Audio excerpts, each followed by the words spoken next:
থাকবো গো আব্বা, আমাদের যে মা দুনিয়াতে নাই গো, আমরা ছোট্ট ছিলাম আব্বা, আমাদের মা কবরে চলে গেছে, আমরা মায়ের ভালোবাসা বাবার ভালোবাসা দুটোই আপনার কাছে পেয়েছি, আমরা কারে আব্বা আব্বা বলে ডাকবো, আমরা কার কাছে থাকবো গো আব্বা?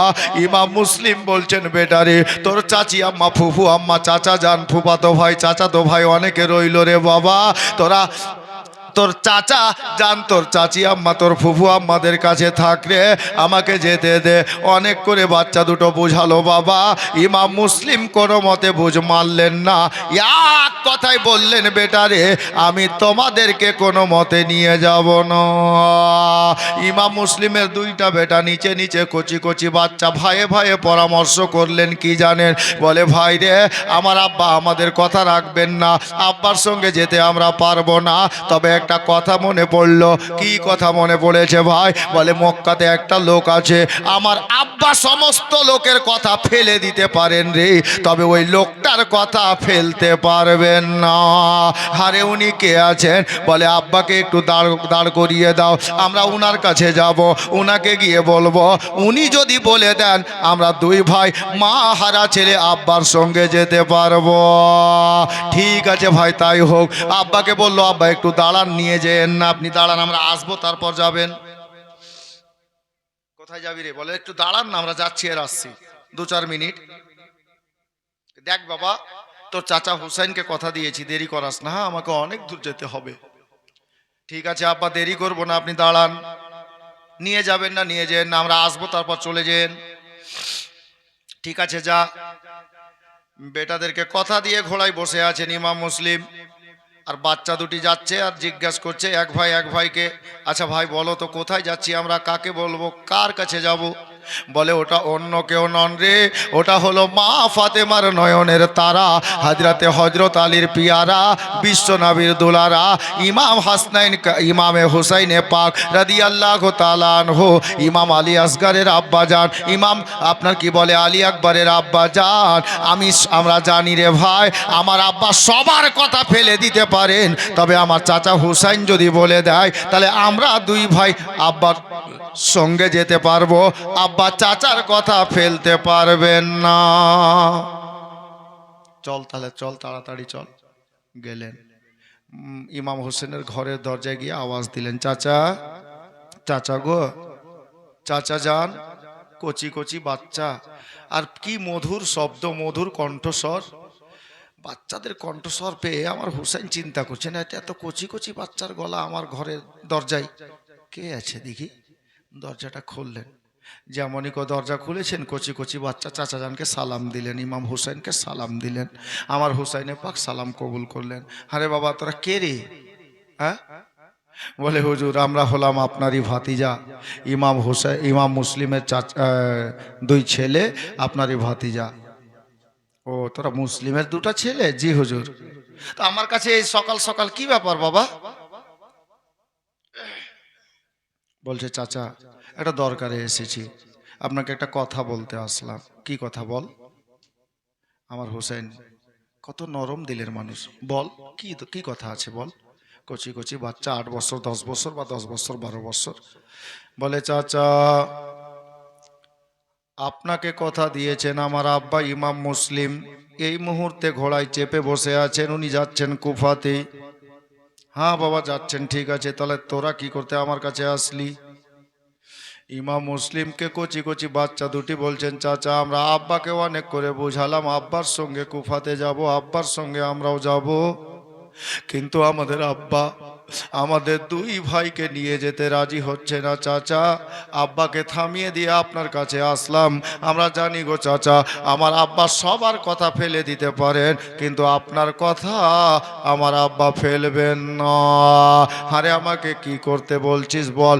বলে চাচা গো কিচ্ছু করা লাগবে না, আপনি জানেন গো চাচা আমাদের মা দুনিয়াতে বেঁচে নাই, মদিনাতে ছিলাম চাচা, ছোট্ট ছোট্ট ছিলাম আমরা গো, আমরা শিশু অবস্থাতে মাকে হারিয়েছি, আমাদের মা দুনিয়াতে বেঁচে নাই, আব্বার সঙ্গে মদিনা থেকে আপনার সঙ্গে ধরে এসেছি মক্কাতে, আজকে আব্বা যদি আমাদেরকে মক্কাতে একা রেখে চলে যান গো চাচা, তাহলে আমরা এই মক্কা নগরীতে আব্বা আব্বা বলে ডাক কারে দেব? আমাদেরকে আদর করে কে খাওয়াবে? রাতের বেলা মায়ের মতো আমাদের মাথার কাছে বসে কে ঘুম পাড়িয়ে দেবে? চাচা গো, একটু দয়া করে আপনি আব্বাকে বলে দেন আমাদের আব্বা যেন আমাদের দুই ভাইকে সাথে নিয়ে যায়, আমরা আব্বার সঙ্গে যেন যেতে পাই। আমার ইমাম মুসলিমকে হযরতে ইমাম হুসাইন রাদিয়াল্লাহু তাআলা আনহু বলতে যাবেন, ঠিক আছে বেটা, কাঁদিস না, চোখের পানি মুছে নে রে, আমি বলে দিচ্ছি তোর বাবা তোদেরকে সঙ্গে নিয়ে যাবে। ছেলে দুটি বড় খুশি হলো। বাবা একটু আগে বাড়লেন, ইমাম মুসলিমের ঘোড়া নিয়ে যেখানে ইমাম মুসলিম দাঁড়িয়েছিলেন গো, ওই বাড়ির গেটে আমার ইমাম হুসেন চলে গেলেন। অল্প দূরত্বতে দাঁড়িয়ে আমার ইমাম মুসলিমকে ইমাম হুসাইন বলছেন, মুসলিম রে। জি হুজুর বলেন। এই ছেলে দুটি কি তোর রে? হ্যাঁ ভাই দাদা আমার ছেলে আছে। হ্যাঁ হুজুর আমার ছেলে আছে। আমার ইমাম মুসলিম বলছেন, ভাই ইমাম ও দাদা ইমাম হুসেন আপনি কি বলতে চাইছেন? বলে, ভাই রে এই মুসলিম শোন রে, আমি হুসাইন তোকে অর্ডার দিলাম, আমি হুসাইন তোকে হুকুম করছি, তোমার ছেলে দুটিকে তুমি সঙ্গে নিয়ে যাও, কুফায় একা যেতে হবে না। আমার ইমাম মুসলিম বললেন, দাদা গো, ও গো ইমাম হুসাইন, ও গো মা ফাতেমার নূরে নজর, সব জানা সত্ত্বেও আপনি অর্ডার দিচ্ছেন? আরে কি জানি আমি রে। তখন ইমাম মুসলিম বললেন, দাদা গো হুজুর আপনি তো সবই জানেন, এমন দেশে ইমাম মুসলিম যাওয়ার জন্য তৈরি হয়েছে, রেডি হয়ে গেছে, যেই দেশে যাওয়ার পরে ইমাম মুসলিমের জানাজা হবে কিনা তাও কোনো গ্যারেন্টি নাই, কবর হবে কিনা তাও জানি না। আপনি এতগুলো জানা সত্ত্বে আমাকে বাচ্চা দুটোকে নিয়ে যেতে বলছেন? এ বাবা এতটা বলা ছিল, এ মা বোনেরা গো, আমার হুসাইনের চোখে পানি চলে আসলো, আমার হুসাইন কাঁদতে লেগে গেছেন। এ মুসলিম শোনো রে, তোমাকে যেটা বলছি রে ভাই, তুমি সেটা করো, এর থেকে বেশি তুমি জিজ্ঞাসা করিও না। বলে, দাদা বুঝলাম না। আমার ইমাম মুসলিমকে ইমাম হুসাইন বলছে, ভাই রে আমি এই জন্য বলছি তোকে রে, যে আমি হুসাইন কাঁদছি, তোমাকে কাঁদাতে চাইছি না, আমাকে কাঁদতে দাও রে, তোমাকে কাঁদাতে চাইছি না। আমার ইমাম মুসলিম বলছেন, হুজুর বুঝলাম না। আমার হুসাইন বলছে, ভাই মুসলিম তাহলে শুনে নে রে, আজ থেকে কয়েক মাস আগে, আজ থেকে মাত্র 2 থেকে আড়াই মাস আগে সোনার মদিনা থেকে আমরা যখন মক্কাতে এসেছিলাম রে, আজকে যেমন তোমার 2টা বেটা তোমার সঙ্গে যাওয়ার জন্য কান্না করছে রে, আমি যখন মদিনা ছেড়ে হুসাইন এসেছি, আমার বাড়িতে একটা পূর্ণিমার চাঁদের মতো মেয়ে 11 বছরের সুগরা আব্বা আব্বা বলে কত কান্না করেছিল আমার সঙ্গে আসার জন্য, কিন্তু অসুস্থতার কারণে আমি হুসাইন বেটিকে সাথে আনতে পারি নাই। এ ভাই মুসলিম জানিস রে, আমি এই মক্কাতে আসার পরে কাজ ক্ষেত্রে সময়ের অভাবে বেটিটার খবর নিতে পারিনি। জানিস রে মুসলিম, আমার যখন বেটিটার কথা মনে পড়ে যায় আমি কাউকে জানতে দিই না রে, নির্জনে বসে আমি হুসাইনি একা একা কাঁদি। এ মুসলিম, আমার বেটিটার কথা যখন মনে পড়ে যায় রে, আমি একা একা নির্জনে ঘরে বসে কাঁদি রে, কাউকে জানতে দিই না। আজকে আমি হুসাইন কাঁদছি, তোমাকে কাঁদাতে চাইছি না। এই ইমাম মুসলিম জানিস রে ভাই, আল্লাহ কিসমতে যেটা রেখেছেন সেটা ঘটবে, এর থেকে বেশি কিছু হবে না। এ বাবারা, আল্লাহ যাকে রাখবে তাকে কেউ মারতে পারবে না, আর আল্লাহ নিলে পৃথিবীর কোনো শক্তি বাঁচাতে পারবে না। যা ইমাম মুসলিম যা রে, তোর বাচ্চা দুটোকে সঙ্গে নিয়ে যা। এ বাবারা, ভাইরা, মা বোনেরা গো, আমার ইমাম মুসলিম বললেন, হুজুর আপনি যখন বলছেন আর অমান্য করা যাবে না, যা বেটা মোহাম্মদ ও ইব্রাহিম তৈরি হয়ে যায়, আমার সঙ্গে আইরে। একটা বেটাকে সামনে বসালেন বাবা, আর একটা বেটাকে পিছনে বসালেন। ঘোড়ার লাগাম টেনে হুজুরকে সালাম দিয়ে ঘোড়া ছেড়ে দিলেন। বাবা, ইমাম মুসলিমের ঘোড়া ছুটে গেল, চলতে লাগলো। এদিকে মুসলিম কুফাতে ঢোকার আগেই চিঠিটা কুফা শহরে পৌঁছে গেছে আমার হুসাইনের। হুসাইন ইবনে আলী রাদিয়াল্লাহু তাআলা আনহুর চিঠি পেয়ে কুফাবাসীর লোকেরা তারা খুব আনন্দিত যে যাক, হুজুর হয়তো কোনো কারণে আসতে পারছেন না, নিজের চাচাতো ভাইকে আমাদের জন্য পাঠিয়েছেন যেন জামাতে নামাজটা পড়তে পারি। হুজুরের সঙ্গে আমাদের পরে দেখা হবে, ওনার চাচাতো ভাইয়ের হাতে হাত রেখে আমাদেরকে মুরিদ হতে উনি বলেছেন, আমরা নিঃসন্দেহে মুরিদ হব। উনি আসলে ওনাকে স্বাগত ওয়েলকাম জানিয়ে আমরা কুফাতে প্রবেশ করাবো। এই বলে সবাই কুফা শহরের মেন গেটের বাইরে 2টা 10টা 5টা 10টা করে লোক জায়গা জায়গা বসেছিলেন, যে কখন যেন চলে আসেন, আমরা যেন স্বাগতম জানিয়ে সম্মান দিয়ে আমরা ভিতরে নিয়ে যেতে পারি। বাবারা, ভাইরা, মা বোনেরা গো, ইমাম মুসলিম বলতে বলতে গিয়ে পৌঁছে গেলেন। আল্লাহু আকবার কবিরা। ইমাম মুসলিমকে নারা লাগাতে লাগাতে বাচ্চা দুটো ঘোড়াতে ছিল, কুফাবাসীর লোকেরা দুটো বাচ্চাকে টান দিয়ে ঘোড়া থেকে নামিয়ে নিলেন। কেউ কোলে নিচ্ছেন, কেউ সিনাতে জড়াচ্ছেন, কেউ ঘাড়ে চাপাচ্ছেন, কেউ কপালে চুমা দিচ্ছেন। কেন জানেন? নিশ্চয়ই এটা ওই বংশেরই কোনো বাচ্চা আছে। এই সম্মানার্থে নারা লাগাতে লাগাতে, হুসাইনের নামে নারা লাগাতে লাগাতে কুফা শহরের বাজারে পৌঁছালেন। মুআজ্জাজ মোহতারাম, অনেক ভিড় লেগে গেল। আমার ইমাম হুসাইন রাদিয়াল্লাহু তাআলা আনহুর চাচতো ভাই ইমাম মুসলিমকে তারা নারা লাগাতে লাগাতে একটা বাড়িতে জায়গা করলো, যে লোকটার নাম কেতাবে লেখা আছে মুখতার বিন আবিদ। ভালো আল্লাহর নেক বান্দা ছিলেন, আহলে বাইতকে ভালোবাসনেওয়ালা ছিলেন। এই মুখতারের বাড়িতে ইমাম মুসলিমের বসার জায়গা হলো। আর কুফাতে এলান হয়ে গেল যে হুজুর ইমাম মুসলিম এসেছেন, ইমাম হুসেনের চাচাতো ভাই, হুজুর আসতে পারেননি, উনি যখন চিঠি লিখে পাঠাবেন তখন হুজুর চলে আসবেন, কোনো অসুবিধা নেই। তাই মানুষ দলের পর দল আসতে লাগলেন, 10 জন 20 জন 50 জন 15 জন, মানে যেমন লোক আসতে লাগলেন, শুনছেন। আর এই মাত্র 1 সপ্তাহের মধ্যে ইমাম মুসলিমের হাতে হাত দিয়ে ইমাম হুসাইনের নামে প্রায়, কোন কবি লিখেছেন, মানে কোন রাইটার লিখেছেন 20,000, কেউ লিখেছেন 22,000, কেউ লিখেছেন 40,000। আর খুতবাতে মুহররমের লেখক লিখছেন 7 দিনের মধ্যে প্রায় 12,000 লোক ইমাম মুসলিমের হাতে হাত দিয়ে ইমাম হুসেনের নামে মুরিদ হয়ে গেল। 12,000 লোক এখানে আছে 7 দিনের মধ্যে। তো আচ্ছা বলেন তো বাপ, 7 দিনের মধ্যে যদি ইমাম মুসলিম আসায় 12,000 লোক মুরিদ হয়, সব কমটাই ধরি, 12,000 লোক, তো ওখানকার লোকের প্রতি আর কোনো সন্দেহ থাকবে? থাকবে না, স্বাভাবিক কথা। 7 দিন পর ইমাম মুসলিম রাতের বেলায় বিছানায় আরাম করছিলেন, বিছানায় মাথা রেখে লম্বা হয়ে বিছানায় আরাম করছেন।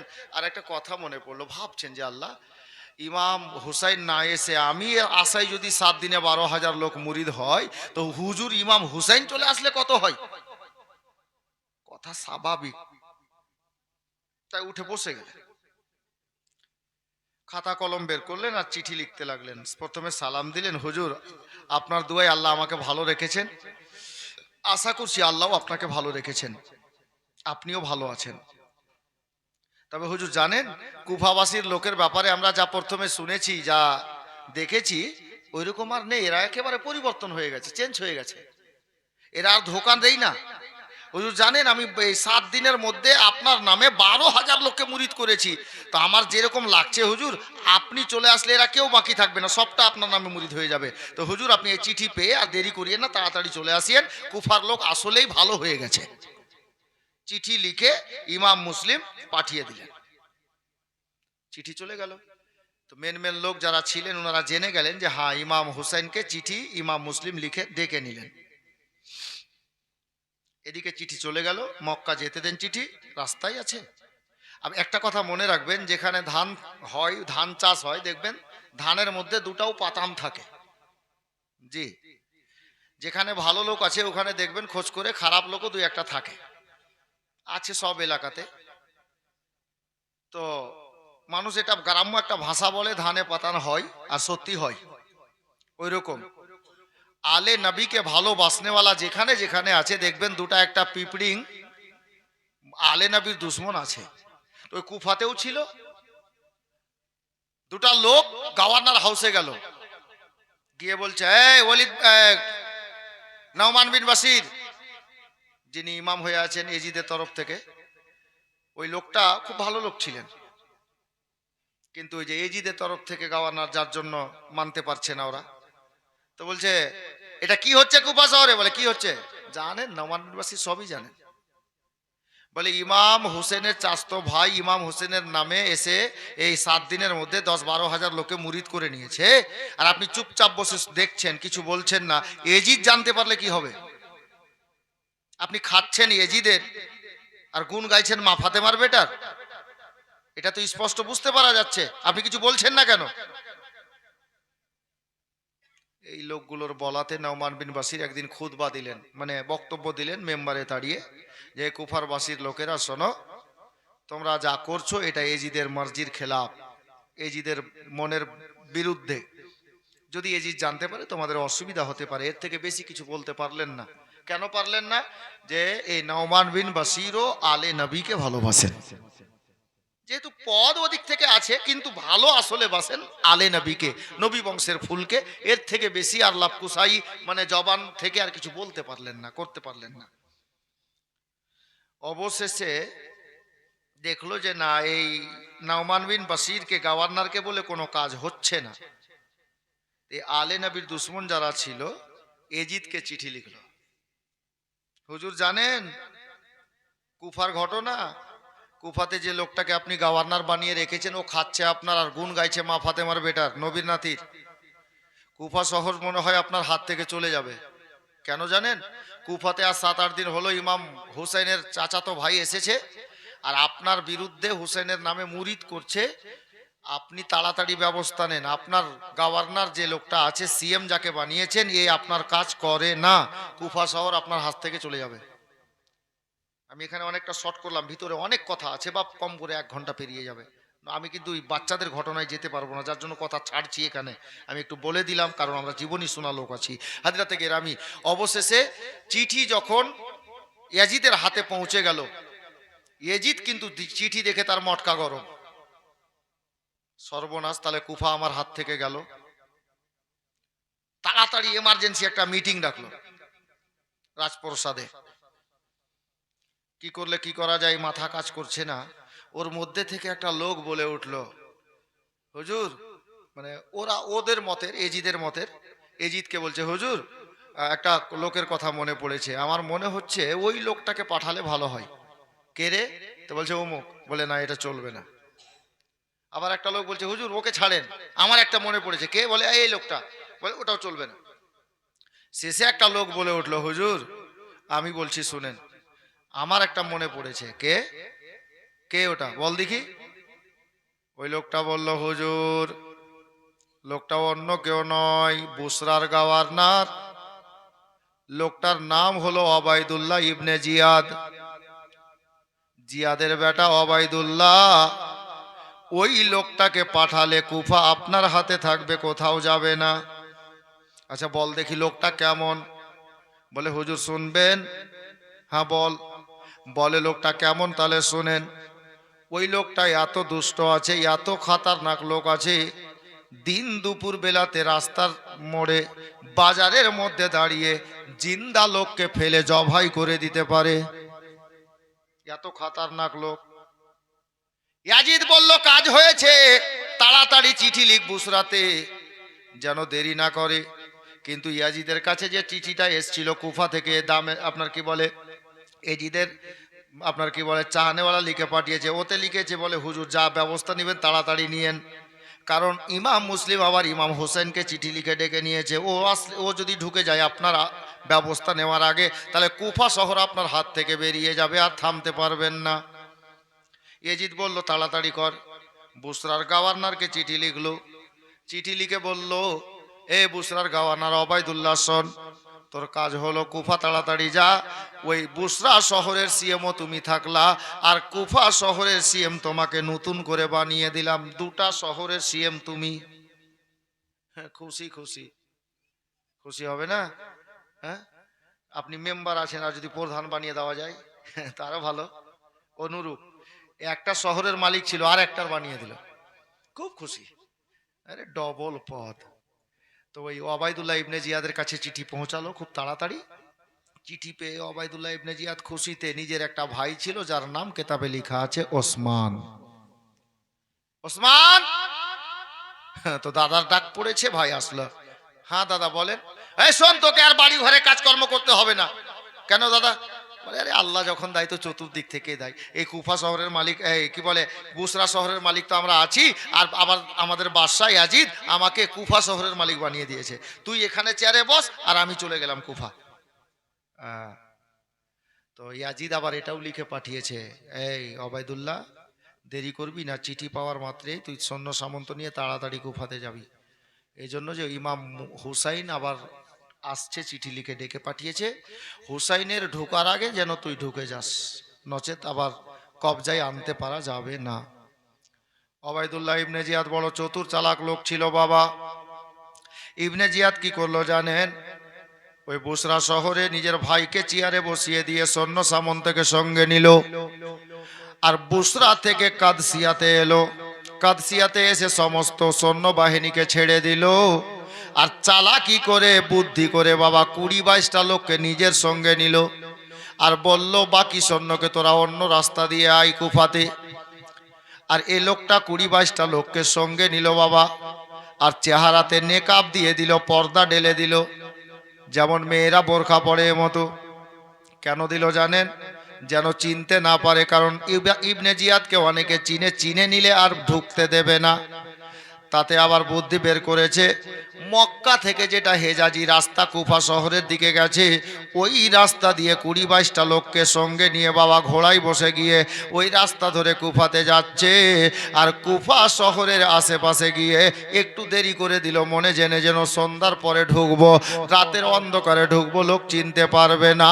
এবার কুফার লোকেরা বাবা মাঝে মধ্যে 2টা করে 4টা করে লোক কুফার মেন গেটের বাইরে গিয়ে দাঁড়িয়ে অপেক্ষা করত, কখন মা ফাতেমার বেটা চলে আসবে, ফ্যামিলি সহ আসবে, পরিবার সহ আসবে, আমরা সবাই তাকে নারা দিয়ে ওয়েলকাম জানিয়ে, স্বাগতম জানিয়ে কুফাতে নিয়ে যাব। এই জন্য বাবা দাঁড়িয়ে অপেক্ষা করত।